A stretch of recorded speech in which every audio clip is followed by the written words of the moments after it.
So, Grandma Betty, why do you now wear bright and fancy clothes?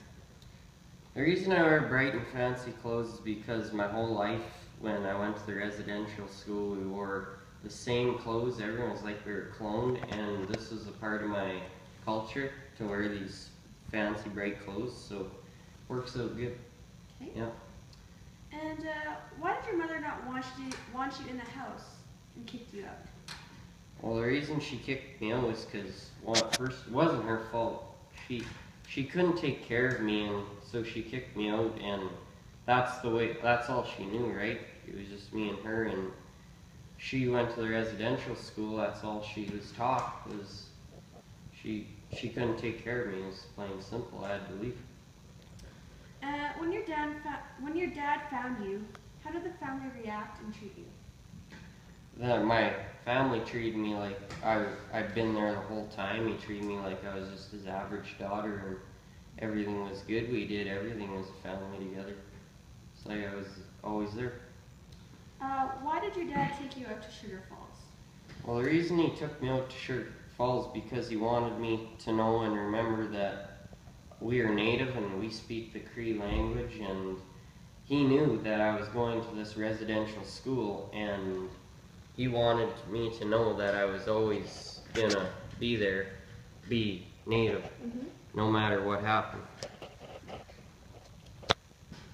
Why did the stranger walk into your house and take you like he owned the place? Well, he looked down from our family, and that I didn't realize it at the time, but that was the law. He could do that, and yeah, they basically owned us, so we had no control over it, and that's why Dad didn't fight. Why didn't you leave the residential school and try to swim home? Well, I thought about it every night, just about tried to think I was there, but I promised to my dad that I'd stay there and I'd be a good person till it was done with. Yep. What made you remember about the home and your dad's promise? Say that again? What made you remember about home and your dad's promise?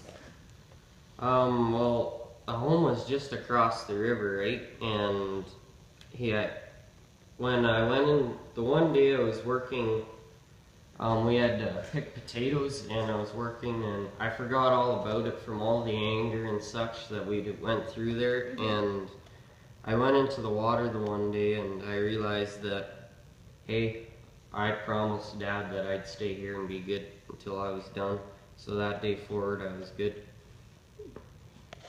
And personal question, what happened to your ear?